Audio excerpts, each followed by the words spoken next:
ಎಲ್ಲರಿಗೂ ನಮಸ್ಕಾರ. Deepika master Kannada recipe ಚಾನಲ್ಗೆ ಸ್ವಾಗತ. ನಾವು ಇವತ್ತು ಈಸಿ ಆ್ಯಂಡ್ ಕ್ವಿಕ್ಕಾಗಿ ಮನೆಯಲ್ಲಿರೋ ಇಂಗ್ರೀಡಿಯೆಂಟ್ ಅಂತಲೇ ಅವರೆಕಾಳು ಪಲ್ಯನ ಹೇಗೆ ಮಾಡೋದು ಅಂತ ನೋಡೋಣ ಬನ್ನಿ. ಫಸ್ಟ್ ನಾನಿಲ್ಲಿ ಪ್ಯಾನ್ ಇಟ್ಕೊಂಡು ಅವರೆಕಾಳನ್ನ ಈ ಥರ ಕಟ್ ಮಾಡ್ಕೊಂಡಿದ್ದೀನಿ. ಮೀಡಿಯಮ್ ಸೈಜ್ಗೆ, ತುಂಬ ದೊಡ್ಡದಾಗೂ ಮಾಡ್ಕೊಂಡಿಲ್ಲ ಆ್ಯಂಡ್ ತುಂಬ ಚಿಕ್ಕದಾಗೂ ಮಾಡ್ಕೊಂಡಿಲ್ಲ. ಮೀಡಿಯಮ್ ಸೈಜ್ಗೆ ಈ ಥರ ಕೈಯಿಂದ ಕಟ್ ಮಾಡ್ಕೊಂಡಿದ್ದೀನಿ. ನೀವು ಬೇಕಾದರೆ ನೈಫ್ ಬೇಕಾದರೆ ಯೂಸ್ ಮಾಡ್ಕೋಬೋದು. ಒಂದು 2 ಸ್ಪೂನಷ್ಟು ನಾನು ಎಣ್ಣೆ ಹಾಕ್ಕೊಂಡ್ಬಿಟ್ಟು ಇದನ್ನು ಫ್ರೈ ಮಾಡ್ಕೋತಿದ್ದೀನಿ. ಇದನ್ನು ಚೆನ್ನಾಗಿ ಫ್ರೈ ಮಾಡ್ಕೋಬೇಕು, ಲೋ ಟು ಮೀಡಿಯಮ್ ಫ್ಲೇಮಲ್ಲಿ. ನೋಡಿ ಈ ಥರ ಸ್ವಲ್ಪ ಟೈಮ್ ಹಿಡಿಯುತ್ತೆ, ಬಟ್ ಟೇಸ್ಟು ಫ್ಲೇವರು ಮಾತ್ರ ತುಂಬ ಚೆನ್ನಾಗಿರುತ್ತೆ. ಒಂದು ಸತಿ ಟ್ರೈ ಮಾಡಿ ನೋಡಿ ಈ ಥರ. ಸೊ ಇನ್ನೂ ನನ್ನ ಚಾನಲ್ನ ಯಾರೆಲ್ಲ ಸಬ್ಸ್ಕ್ರೈಬ್ ಮಾಡ್ಕೊಂಡಿಲ್ಲ ಅಂದರೆ ಬೇಗ ಸಬ್ಸ್ಕ್ರೈಬ್ ಮಾಡ್ಕೊಂಡು ಬೆಲ್ಲೈಕನ್ನ ಪ್ರೆಸ್ ಮಾಡಿ. ಕಂಪ್ಲೀಟಾಗಿ ನಮ್ಮ ಅವರೆಕಾಳು ಫ್ರೈ ಆಗಿದೆ. ನೆಕ್ಸ್ಟ್ ಅದೇ ಪ್ಯಾನಿಗೆ ಒಂದು 2ರಿಂದ 3 ಸ್ಪೂನ್ ಅಷ್ಟು ಎಣ್ಣೆನ ಹಾಕ್ಕೊಂಡಿದ್ದೀನಿ. ಎಣ್ಣೆ ಬಿಸಿ ಆಗೋವರೆಗೂ ವೇಟ್ ಮಾಡ್ತಿದ್ದೀನಿ. ನೆಕ್ಸ್ಟ್ ಅದಕ್ಕೆ 1 ಸ್ಪೂನಷ್ಟು ಜೀರಿಗೆನ ಹಾಕ್ಕೋತಿದ್ದೀನಿ. ಜೀರಿಗೆ ಚಟಪಟ ಅಂತ ಫ್ರೈ ಆಗಬೇಕು ನೋಡಿ. ಸೊ ಫ್ರೈ ಆದ ತಕ್ಷಣ ಒಂದು ಮೀಡಿಯಮ್ ಸೈಜು ಈರುಳ್ಳಿನ ಕಟ್ ಮಾಡ್ಕೊಂಡಿದ್ದೀನಿ. ಸೊ ಅದನ್ನು ಫ್ರೈ ಆಗಬೇಕು. ಅದಕ್ಕೆ ಸ್ವಲ್ಪ ನಾನು ಉಪ್ಪನ್ನು ಸೇರಿಸ್ಕೋತೀನಿ. ಏನಕ್ಕಂತಂದರೆ ಉಪ್ಪು ನಾವು ಆಮೇಲೆ ಬೇಕಾದರೆ ಹೆಚ್ಚಿಗೆ ಹಾಕೋಣ, ಸ್ವಲ್ಪ ಮಾತ್ರ. ಏನಕ್ಕಂತಂದರೆ ಈರುಳ್ಳಿ ಬೇಗ ಹಸಿ ವಾಸನೆ ಬಿಡುತ್ತೆ ಮತ್ತು ಬೇಗ ಕೂಡ ಫ್ರೈ ಆಗುತ್ತೆ. ಅದಕ್ಕೆ ನೆಕ್ಸ್ಟ್ ಅದಕ್ಕೆ ಸ್ವಲ್ಪ ಕರಿಬೇವು ಸೊಪ್ಪನ್ನ ಆ್ಯಡ್ ಮಾಡ್ತಿದ್ದೀನಿ. ಸೊ ಅದನ್ನು ಚೆನ್ನಾಗಿ ಫ್ರೈ ಮಾಡ್ಕೊಳ್ಳಿ. ಸೊ ಕಂಪ್ಲೀಟಾಗಿ ಫ್ರೈ ಆದ ತಕ್ಷಣ ಒಂದು ಮೀಡಿಯಮ್ ಸೈಜಷ್ಟು ಟೊಮಾಟೋನ ಕಟ್ ಮಾಡ್ಕೊಂಡಿದ್ದೀನಿ. ಅದನ್ನು ಕೂಡ ಇಲ್ಲಿ ಆ್ಯಡ್ ಮಾಡ್ತಿದ್ದೀನಿ. ಸೊ ಅದು ಕೂಡ ಚೆನ್ನಾಗಿ ಫ್ರೈ ಮಾಡ್ಕೋಬೇಕು.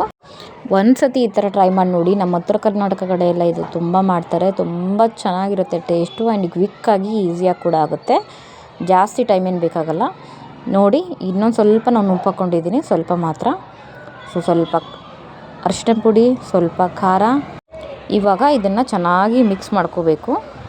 ಇನ್ನೂ ನನ್ನ ಚಾನಲ್ನ ಸಬ್ಸ್ಕ್ರೈಬ್ ಮಾಡಿದೆ ಹಾಗೆ ನೋಡ್ತಿದ್ರೆ ಪ್ಲೀಸ್ ಸಬ್ಸ್ಕ್ರೈಬ್ ಮಾಡಿಕೊಂಡು ಬೆಲ್ಲೈಕನ್ನ ಪ್ರೆಸ್ ಮಾಡಿ.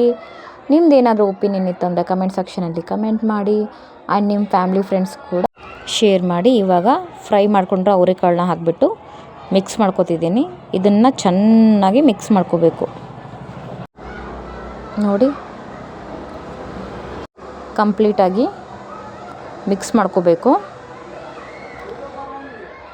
ಈ ಥರ.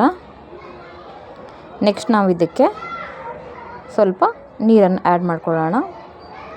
ಜಸ್ಟ್ ಕುದಿಯೋಕ್ಕೆ ಮಾತ್ರ ನೋಡ್ಕೊಂಡು ಹಾಕ್ಕೊಳ್ಳಿ, ಜಾಸ್ತಿ ಏನು ಬೇಡ. ಸ್ವಲ್ಪ ಕುದಿಯೋಕ್ಕೆ ಎಷ್ಟು ಬೇಕೋ ಅಷ್ಟು ಮಾತ್ರ ಆ್ಯಡ್ ಮಾಡಿಕೊಂಡು ಇದನ್ನು ಮಿಕ್ಸ್ ಮಾಡ್ಕೊಳ್ಳಿ. ಮಿಕ್ಸ್ ಮಾಡಿಕೊಂಡು ಒಂದು ಕುದಿ ಬರಬೇಕು. ಒಂದು ಕುದಿ ಬಂದ ತಕ್ಷಣ ನೋಡಿ ಈ ಥರ ಒಂದು ಕುದಿ ಬರೋವರೆಗೂ ವೇಟ್ ಮಾಡಿ. ಮೇಲ್ಗಡೆ ಮುಚ್ಚಳನ ಮುಚ್ಚಬೇಕು, ರೈಟ್.